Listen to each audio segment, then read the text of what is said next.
ये कहानी एक ऐसी दुनिया की है जहां ह्यूमैनिटी का आखिरी सपोर्ट एक अंडरग्राउंड सिटी बन गया था। जब सतह पर एक भयंकर तबाही ने सब कुछ मिटा दिया, उस दिन धरती का अंत हो गया। ह्यूमैनिटी का फ्यूचर एक छोटी सी मेटल बॉक्स में बंद कर दिया गया था। आर्किटेक्ट्स, साइंटिस्ट और इंजीनियर्स ने मिलकर फैसला लिया। उनकी एकमात्र उम्मीद एक अंडरग्राउंड सिटी बनाने में थी। उन्होंने समझ लिया था कि पृथ्वी की सतह पर जिंदगी अब इम्पॉसिबल थी, लेकिन उनका विश्वास था कि कई सालों बाद इंसान वापस लौट सकेंगे। उन्होंने केवल फेथ और होप पर भरोसा करते हुए एक बॉक्स में इंसानों की वापसी के इंस्ट्रक्शंस लिखे। इस बॉक्स को एक सिक्योर सेफ में बंद कर दिया गया और टाइमर सेट किया गया जो सही समय पर खुलने वाला था। इस बॉक्स को शहर के पहले मेयर को सौंपा गया और फिर इसे हर नए नेता को सौंपा जाता रहा। लेकिन एक फेथफुल एक्सीडेंट ने इस चेन को तोड़ दिया। बॉक्स खो गया और इसके साथ ही इंसानों की सतह पर लौटने की उम्मीद और बाहर जाने का रास्ता भी। ये अंडरग्राउंड सिटी केवल पुराने लैंप्स की रोशनी से जगमगाता है जो एक एजिंग इलेक्ट्रिकल जनरेटर पर डिपेंडेंट है। कई पीढ़ियों से लोग इस अंधेरी दुनिया में जीने को मजबूर हैं, जहां शहर छोड़ना न केवल इलीगल है बल्कि एक डेथ सेंटेंस भी। लोग सुबह की पहली रोशनी और सूरज की चमक को पूरी तरह से भूल चुके हैं, यहाँ तक कि अब तो कोई सवाल भी नहीं करता। उनकी जिंदगी का बस एक ही मकसद है, एक स्लोली डाइंग सिटी में सरवाइव करना। सालों से फूड सप्लाईज खत्म हो रही हैं और जनरेटर जो अपने लाइफ स्पैन से काफी आगे बढ़ चुका है, बार बार फेल हो रहा है। ड्यून हैरो, एक इलेक्ट्रिशियन और इन्वेंटर का बेटा, अपने पिता के नक्शे कदम पर चलने का सपना देखता है। आज है असाइनमेंट डे, वे दिन जब शहर के युवाओं को उनके जॉब्स दिए जाते हैं, लेकिन ये जॉब्स उनकी चॉइस से नहीं बल्कि रैंडम ड्रॉ से मिलती है। ये सिस्टम अक्सर सपनों को तोड़ देता है और कई लोगों को ऐसे रोल्स में फंसा देता है जो उन्होंने कभी नहीं चाहे। ड्यून इस समारोह के लिए तैयार हो रहा है, तभी अचानक बिजली चली जाती है। पूरा शहर अंधेरे में डूब जाता है। अपने पिता के साथ सेकंड्स गिनते हुए उसे महसूस होता है कि ये आउटेजेस अब लंबे और फ्रीक्वेंट होते जा रहे हैं। ये इस बात का संकेत था कि शहर का दिल यानी जनरेटर पूरी तरह से फेल होने की कगार पर है। ड्यून ठान लेता है कि वो किसी भी कीमत पर इलेक्ट्रिशियन बनेगा ताकि जनरेटर को ठीक कर सके और एम्बर को बचा सके। असाइनमेंट सेरेमनी शुरू होती है। मेयर कोल मंच पर आते हैं और शहर के फाउंडर्स के शब्दों को दोहराते हैं। फिर वो सभी को एक प्रार्थना में शामिल करते हैं, जिसके बाद असाइनमेंट्स की घोषणा शुरू होती है। लीना मैफ्लीट, एक यंग गर्ल जो अपनी फॉरगेटफुल दादी और अपनी छोटी बहन पॉपी के साथ रहती है, भी इस सेरेमनी का हिस्सा है। उसके लिए ये दिन एक्साइटिंग है, कुछ नया पाने का मौका। लेकिन वो लेट हो जाती है। इवेंट में भागने की जल्दी में वो किसी तरह वक्त पर पहुंचती है और बाकी पार्टिसिपेंट्स के साथ स्टेज पर खड़ी होकर प्रार्थना में शामिल हो जाती है। समारोह के दौरान लगभग सभी को वही जॉब मिलती है जिसकी उन्हें उम्मीद थी। अनफॉर्चुनेटली ड्यून और लीना को छोड़कर लीना का स्लिप उसे प्लम्बर के असिस्टेंट का रोल असाइन करता है, जबकि ड्यून को मैसेंजर की भूमिका मिलती है जिसे शहर भर में छोटे मैसेजेस पहुंचाने होते हैं। लीना ड्यून से जलती है क्योंकि मैसेंजर बनना उसका ड्रीम जॉब था। थैंकफुली समारोह के बाद ड्यून सजेस्ट करता है कि वो जॉब्स स्वैप कर ले क्योंकि इस पर कोई स्ट्रिक्ट ओवरसाइट नहीं है और ये कानून के खिलाफ भी नहीं। ड्यून इलेक्ट्रिशियन बनने के लिए किसी भी रोल को स्वीकार करने को तैयार है मैसेंजर के अलावा। लीना खुशी खुशी मान जाती है। उसे रनिंग और नए लोगों से मिलने में मजा आता है। जब लीना घर पहुंचती है तो वो ये खुशखबरी अपनी दादी के साथ शेयर करती है, लेकिन बूढ़ी महिला अपनी पुरानी यादों में खोई हुई मुश्किल से रिस्पॉन्ड करती है। लीना की खुशी में सच्चा साथ सिर्फ उसकी छोटी बहन पॉपी देती है, जो हमेशा अपने साथ एक यार्न का बॉल लेकर चलती है। उस रात लीना पॉपी को सुलाने के लिए उनके माता पिता की आवाजें एक पुराने आंसरिंग मशीन पर चलाती है। ये शुरुआत है उनके सफर की, एक ऐसा सफर जो एम्बर को बचाने और सतह पर लौटने की लॉस्ट होप को दोबारा पाने का है। उसके बाद लेना एक नीले आसमान का स्केच बनाती है, ये सोचते हुए कि शायद किसी दिन वे खुद इसे देख सके। वे ड्यून के पिता उसे एक प्रैक्टिकल टूल गिफ्ट करते हैं और इसे समझदारी से इस्तेमाल करने की सलाह देते हैं। बातचीत के बाद एक वॉक के दौरान ड्यून एक बड़े म्यूटेंट कीड़े को देखता है जिसकी एक विंग डैमेज होती है। वे उसकी मदद करता है ताकि वे रिकवर कर सके। अगली सुबह लेना और ड्यून अपने अपने नए जॉब्स के लिए निकलते हैं। दोनों का दिन को लेकर नजरिया बिल्कुल अलग होता है। लेना अपने रेड केप को देखकर खुश होती है, जो उसे एक मैसेंजर के रूप में पहचान देता है। वे अपने काम में पूरे जोश के साथ जुट जाती है। दूसरी ओर ड्यून प्लम्बर के असिस्टेंट के काम से निराश होता है। उसे एक गुस्सैल और उम्रदराज एसू के अंडर काम करना पड़ता है। शहर के फेल होते जनरेटर को ठीक करने के बजाय वे जर्जर और पुराने पाइप्स के लीकेज को पैच करने में फंसा रहता है। इन पाइप्स को रिप्लेस करने के लिए कोई रिसोर्सेज भी नहीं होते। ब्रेक रूम में ड्यून अपने हेलमेट पर साइन कर देता है ये सोचते हुए कि अगर उसका भी वे हाल हुआ जो उससे पहले वाले असिस्टेंट का हुआ था तो उसका नाम पहचान में आएगा। उस असिस्टेंट ने शहर की टनल्स में अपनी जान गंवाई थी। लेना की पहली डिलीवरी उसे क्लेरी के पास ले जाती है। क्लेरी ग्रीन हाउस में काम करती है और लेना की करीबी दोस्त है।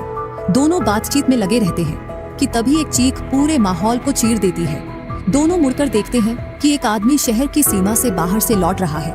उसके हाथ में एक बड़े कीड़े का हॉर्न होता है। वे दावा करता है कि एम्बर के बाहर सिर्फ अंतहीन डार्कनेस है जिससे बचना असंभव है। गार्ड्स जल्दी से उस आदमी को अरेस्ट कर लेते हैं क्योंकि उसने शहर छोड़ने का कानून तोड़ा था जो सभी को खतरे में डाल सकता था। जब गार्ड्स उसे ले जा रहे होते हैं, लेना जल्दी से कीड़े का हॉर्न उठा लेती है। इस बीच ड्यून जनरेटर तक पहुंचने का रास्ता खोजने के लिए दृढ़ रहता है। मेन डोर लॉक होता है, लेकिन जब सू सो जाती है तो ड्यून एक मैप चुरा लेता है और शहर की अंडरग्राउंड टनल्स को एक्सप्लोर करना शुरू करता है। वे जल्दी ही एक अजीब रास्ता खोजता है जिसे मैप से मिटा दिया गया था। एक फ्लैशलाइट के सहारे वे रास्ते की जांच करता है और एक सील्ड रूम देखता है जिसके दरवाजे पर कुछ लिखा होता है। वापस लौटते हुए डून सीलिंग में एक हैच देखता है और पाइप्स पर चढ़कर वहां पहुंचता है। वे खुद को एक लगभग खाली स्टोर रूम में पाता है जहां फूड सप्लाईज खतरनाक स्तर तक कम हो चुके हैं। इससे पहले कि वे वहां से निकल पाए, शहर का गुस्सैल स्टोरकीपर लूपर उसे पकड़ लेता है और उसे चोर समझ लेता है। लूपर गुस्से में ड्यून को सड़क पर धकेल देता है। कुछ ही पलों में शहर की बिजली फिर कट जाती है और पूरा शहर अंधेरे में डूब जाता है। लोग डर के मारे खड़े रहते हैं, बिजली के वापस आने का इंतजार करते हुए। इस अफरा तफरी में ड्यून और लेना टकरा जाते हैं और एक दूसरे की मौजूदगी में थोड़ा सुकून महसूस करते हैं। लेना उसे उस बड़े कीड़े के हॉर्न के बारे में बताती है जो उसने शहर के किनारे से पाया था, लेकिन ड्यून इसे नजरअंदाज कर देता है क्योंकि उसके पास और भी ज्यादा जरूरी चीजें हैं। जनरेटर अजीब आवाजें कर रहा है और वे इसे जांचने का फैसला करता है। आखिरकार ड्यून जनरेटर के पास पहुंचता है और देखता है कि इसमें आग लग चुकी है जिससे इसका एक हिस्सा डैमेज हो चुका है। वे एक बूढ़ी महिला लेना से कहती है कि सबको इन्फॉर्म कर दे कि इस बार ब्लैकआउट खतरनाक 7 मिनट तक चला था। जब लेना घर लौटती है तो वे देखती है कि पॉपी एक क्लोजेट में खेल रही है। उसके हाथ में एक छोटा मेटल बॉक्स होता है। लेना के होश उड़ जाते हैं जब वे देखती है कि पॉपी उसमें रखे पेपर्स को चबा रही है। लेना जल्दी से बॉक्स को खींच लेती है। उसी समय उनकी बूढ़ी दादी कुछ इम्पोर्टेंट बात कहने की कोशिश करती है जो बॉक्स से जुड़ी है, लेकिन अपनी कमजोर मेमोरी के कारण याद करने में असमर्थ होती है। बाद में लेना को लूपर से एक मैसेज मिलता है जो मेयर के लिए है। जब वे मैसेज मेयर के ऑफिस पहुंचाती है तो वे अपने परदादा की एक पोर्ट्रेट देखती है जो एम्बर के 7वें मेयर थे और उनके हाथ में वे बॉक्स था जैसा पॉपी को मिला था। जब लेना मेयर के असिस्टेंट से मिलती है तो वे मैसेज सौंप देती है, योर गुड्स आर रेडी। उस शाम लेना उस मेटल बॉक्स और उसके अंदर मिले फटे हुए कागज के टुकड़ों को ध्यान से देखती है। वे टुकड़ों को जोड़ते हुए समझती है कि ये कोई इंस्ट्रक्शन है जिसे सिटीज फाउंडर्स ने छोड़ा था। बॉक्स को और खंगालते हुए उसे एक प्लास्टिक कार्ड मिलता है जिस पर अजीब सिंबल्स बने हैं, लेकिन उसका मकसद अभी भी एक रहस्य है। उत्तर की उम्मीद में लेना अपने दोस्त लिज से बात करती है, लेकिन लिज भी उतनी ही उलझन में है। उनकी बातचीत को अचानक एक और ब्लैकआउट रोक देता है और इस बार इसके साथ एक ट्रेमर भी महसूस होता है। घर लौटने पर लेना को पता चलता है कि उनकी दादी की हालत और बिगड़ गई है। वे बार बार बॉक्स के बारे में कुछ बड़बड़ाती हैं। लेना उन्हें शांत करने की कोशिश करती है और दिखाती है कि बॉक्स मिल चुका है, लेकिन वे बॉक्स पर बने 3 जीरोस को देखकर डर जाती है। शायद ये कोई काउंटडाउन था जो अब खत्म हो चुका है। लेना डॉक्टर से दवाइयों के लिए पूछती है, लेकिन सिटी में सप्लाईज खत्म हो चुकी हैं। नो पिल्स, नो इंजेक्शंस, हर चीज खत्म हो रही है और ऐसा लगता है कि अंडरग्राउंड ह्यूमैनिटी अपने अंत की ओर बढ़ रही है। डॉक्टर पॉपी की जांच करते हुए उसके मुंह में कागज के टुकड़े पाता है जिससे वे लगभग दम घुटने से बची थी। लेना पहचान जाती है कि ये फाउंडर के मैसेज के मिसिंग पीसेस हैं। अगली सुबह एक ट्रेजेडी होता है। लेना और पॉपी की दादी का निधन हो जाता है। दोनों बहनों को मिसेज मूरो अपने साथ ले जाती है। उस रात लेना पूरी तरह मैसेज को जोड़ लेती है और इसे ड्यून के साथ शेयर करती है। इस खोज से उत्साहित ड्यून सुझाव देता है कि वे मेन हॉल में जाकर अपनी थ्योरीज कंफर्म करें जहां ऑफिशियल इवेंट्स आयोजित होते हैं। मेन हॉल के अंदर उन्हें फाउंडर्स की छोड़ी हुई एक बुक मिलती है। बुक के टेक्स्ट को नोट से कंपेयर करते हुए वे कंफर्म करते हैं कि ये स्क्रिप्ट बिल्कुल मेल खाती है। सर्कुलर फॉर्मेट में मैसेज ये दिखाता है कि ये सिटी से बाहर निकलने की इंस्ट्रक्शंस हैं। ड्यून अंदाजा लगाता है कि रूम में मौजूद मिस्टीरियस टनल शायद एग्जिट की ओर ले जाए। दोनों अंडरग्राउंड लोकेशन पर जाकर लॉक्ड रूम को खोलने की कोशिश करते हैं। जैसे ही वे खोजबीन कर रहे होते हैं, उन्हें कुछ आवाजें सुनाई देती हैं और वे जल्दी से साइड टनल में छिप जाते हैं। शैडोज से वे लूपर और उसके एक साथी को सप्लाईज ले जाते हुए देखते हैं। इससे पहले कि वे कुछ कर पाते, एक विशाल स्टार नोज्ड मोल अचानक उन दोनों पर हमला कर देता है। घबराए लूपर और उसका साथी सप्लाईज का बॉक्स गिराकर भाग जाते हैं। लेना और ड्यून महसूस करते हैं कि वे दरवाजा तोड़ नहीं सकते और वापस जाने का फैसला करते हैं, लेकिन तभी उनका सामना एक गुस्सैल और भूखे मोल रैट से हो जाता है। वे उन्हें चलता हुआ खाना समझकर उनका पीछा करने लगता है। भागने की कोशिश में वे एक डेड एंड में फंस जाते हैं। डून सुझाव देता है कि लेना स्टोरेज रूम में छुपने के लिए हैच खोले। वे उसे फॉलो करने की कोशिश करता है, लेकिन सफल नहीं होता। आखिरकार वे पास के एक टनल से भागता है ताकि मॉन्स्टर से बच सके। मोल रैट अब लेना को टारगेट करता है और उस पर अटैक करता है। लेना छिपने की कोशिश करती है, लेकिन एक्सीडेंटली मेटल बॉक्स खो देती है। जब वे इसे खोजने की कोशिश करती है तो गलती से मॉन्स्टर से टकरा जाती है और महसूस करती है कि वे उसके बिल्कुल पास है। मोल फिर से लेना पर हमला करता है, लेकिन आखिरी पल में दूना आ जाता है उसे बचाने के लिए। दूना मॉन्स्टर का ध्यान अपनी तरफ खींच लेता है। रैट उस पर जंप करता है, लेकिन शेल्फ्स के बीच फंस जाता है। इसका फायदा उठाकर दोनों वहां से भाग निकलते हैं।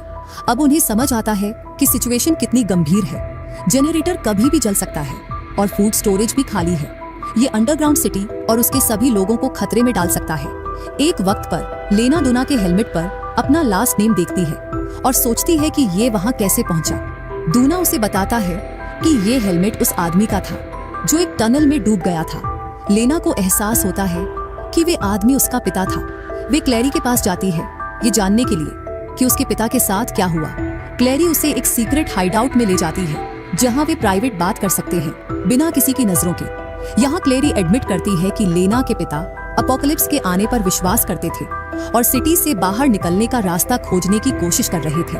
उन्हें लगा था कि अंडरग्राउंड रिवर शायद एग्जिट तक पहुंच सकती है, लेकिन वे फ्लडेड टनल में एस्केप करने की कोशिश में डूब गए। क्लैरी सजेस्ट करती है कि वे मिस्टीरियस बॉक्स को मेयर के पास ले जाएं, क्योंकि वे सिटी में सबसे ज्यादा जानकार है और शायद इसे इसके इंटेंडेड पर्पस के लिए यूज करेगा। लेना सुनती है, लेकिन जल्द ही समझ जाती है कि मेयर को सिटी के लोगों की तुलना में अपनी सर्वाइवल की ज्यादा फिक्र है। मेयर की प्रायोरिटी सिटी की समस्याओं को एड्रेस करना नहीं है। इसके बजाय वे एक मीटिंग बुलाता है और पावर आउटेजेस की स्टडी के लिए एक स्पेशल कमिटी बनाने का प्रपोजल देता है। कमिटी का कोई मतलब नहीं है और मेयर की एक्शंस एक फसाड है जो उसकी कमजोरी और लाचारी को छिपाते हैं। अब लेना को पता है कि उससे बात करने का कोई पॉइंट नहीं है। उसकी एकमात्र उम्मीद अब दूना है।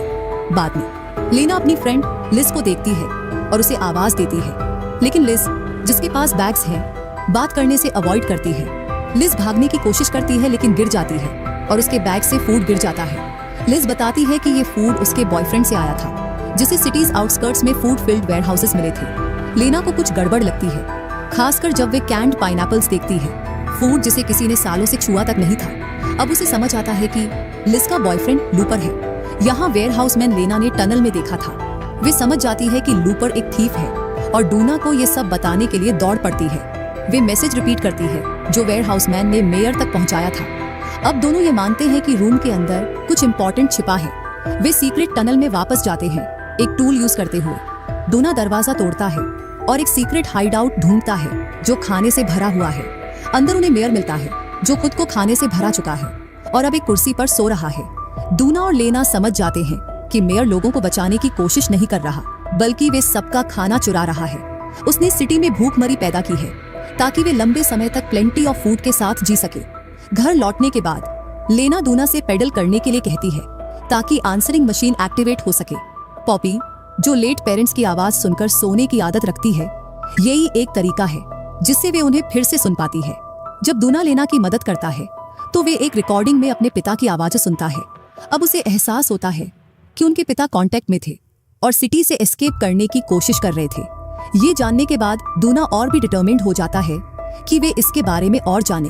वे अपने पिता से बात करने की कोशिश करता है डिटेल्स पाने की उम्मीद में, लेकिन लोरिस जिसने रेस्क्यू की सारी उम्मीद खो दी है, ये मानता है कि कोई रास्ता नहीं है। फिर भी दूना उससे असहमत रहता है और उसे वे क्लियर इवैक्यूएशन इंस्ट्रक्शंस दिखाता है जो उसने और लेना ने सरफेस ऑफ द अर्थ तक ले जाने वाली खोजी थी। अगली सुबह लेना सिटी के हेडक्वार्टर्स में मेयर के असिस्टेंट से मिलने जाती है। वे बार्टन को बताती है कि मेयर एक थीफ और ट्रेटर है जो एम्बर के लोगों का एक्सप्लॉयटेशन कर रहा है और अपनी जेब भर रहा है। बार्टन उसकी मदद करने का प्रॉमिस करता है और उसे एक सपोजिडली सेफर लोकेशन पर ले जाने की पेशकश करता है।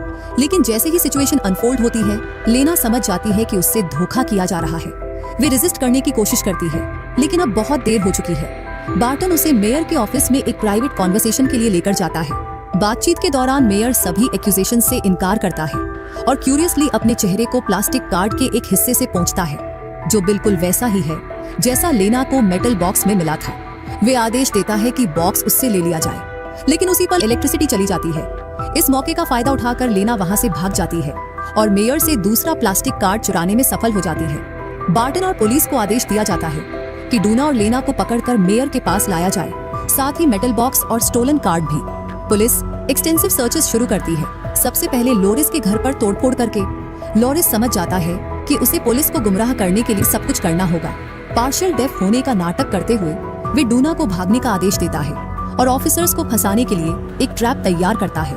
टाइम बाय करने के लिए लोरिस पुलिस ऑफिसर्स पर अटैक करता है, उम्मीद करते हुए कि उसका बेटा सिटी से बाहर निकलने का कोई रास्ता खोज सके। जल्द ही एम्बर में इंफॉर्मेशन अप पोस्टर्स लग जाते हैं जो डूना और लेना पर फॉल्स रूमर्स फैलाने का आरोप लगाते हैं। लेना एक सीक्रेट शेल्टर में छिप जाती है जो ग्रीन हाउस में है। बार्टन मिसेस मुरो से पता करता है कि लेना और डूना अक्सर ग्रीन हाउस में मिलते हैं और वहां पहुंचता है। थरो सर्च के बावजूद कोई रिजल्ट्स नहीं मिलते क्योंकि लेना शेल्टर में हिडन है और डूना एक बिल्डिंग की सीलिंग में छुपा हुआ है। जैसे ही बार्टन क्लैरी को धमकी देता है, टीनेजर्स एकजुट होकर शेल्टर में छिप जाते हैं। यहाँ उन्हें एक व्हीकल मिलता है जिसे डूना के पिता ने बनाया था। अपने पिता के काम को आगे बढ़ाने का दृढ़ संकल्प करते हुए टीनेजर्स एक नैरो टनल के जरिए सिटी के दूसरे हिस्से तक पहुंचते हैं। एग्जिट की तलाश से पहले वे सरफेस पर पॉपी को कलेक्ट करने के लिए लौटते हैं। सिटीजन स्क्वायर में हॉलिडे सेलिब्रेशन के लिए गैदर हुए होते हैं, जिससे लेना और डूना को क्राउड में ब्लेंड करने का मौका मिलता है। स्पेशल साउंड्स का यूज करते हुए लेना पॉपी का ध्यान अपनी ओर खींचती है और उसे अपने साथ ले जाती है। दोनों प्लास्टिक कार्ड्स को कंबाइन करके टीनेजर्स को पता चलता है कि ये एक की बनाते हैं जो इलेक्ट्रिकल जनरेटर तक ले जाती है। उत्सुक होकर वे जल्दी से डूना के वर्क प्लेस की ओर भागते हैं, जहां पावर सोर्स तक पहुंचना सबसे आसान है। लेकिन वहां का डोर लॉक्ड होता है और उन्हें एक अलग की जरूरत पड़ती है। एसयू मदद नहीं कर सकता क्योंकि वो इलेक्ट्रिशियन नहीं है और स्टील डोर नहीं खोल सकता। लेना को जल्दी समझ आता है कि सिटी के क्रिएटर ने एक पजल डिजाइन किया है जो कीज खोजने पर डिपेंड नहीं करता। वो फ्लोर पर एक राउंड एरिया नोटिस करती है जो एक मैप जैसा दिखता है। इस क्लू से पता चलता है कि कोट रैक के पीछे कुछ हिडन है जो मैप से जुड़ा हुआ है। डूना सीक्रेट डोर खोजने की कोशिश करता है, लेकिन कोट रैक्स की जगह उसे छोटे बोट्स मिलते हैं जो सिटी छोड़ने के लिए डिजाइन किए गए हैं। इंस्ट्रक्शंस के पहले स्टेप को फॉलो करते हुए दोनों व्हीकल को पानी में लॉन्च करते हैं, लेकिन पानी का लेवल बहुत लो होता है जिससे बोट टूट जाती है। इंस्ट्रक्शंस पर वापस जाकर दोनों कमांड और कंट्रोल सेंटर के डोर की तलाश करते हैं। इस बार वे दोनों प्लास्टिक कार्ड से बनी की यूज करते हैं और जनरेटर के टॉप पर पहुंचते हैं जहां उसका कंट्रोल यूनिट है।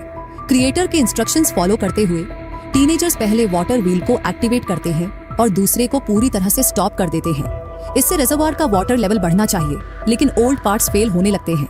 ऐसा लगता है कि एस्केप प्लान खतरे में है, लेकिन ओल्ड सू मदद के लिए आता है। वो वाटर व्हील को रिपेयर करता है और वाटर फ्लो को मैनुअल एडजस्ट करता है, जिससे टीनेजर्स को एस्केप का मौका मिलता है। इस दौरान सिटी में पैनिक फैल जाता है। इवैक्यूएशन प्रोग्राम एक्टिवेट होने से कई लाइट्स बर्न आउट हो जाती है और सिटी फ्लड होने लगती है। मेयर लोगों की परवाह नहीं करता और खुद बचने का फैसला करता है। आखिरी मोमेंट पर वो अपने साथी लूपर को बिट्रे करता है और खुद को शेल्टर में लॉक कर लेता है, जो खाने पीने के सामान से स्टॉक्ड है। शेल्टर में मेयर को अजीब साउंड सुनाई देते हैं। लाइट्स ऑन करते ही उसे पता चलता है कि एक जायंट हंग्री मोल अंदर घुस चुका है। मोल तुरंत उस पर अटैक कर देता है।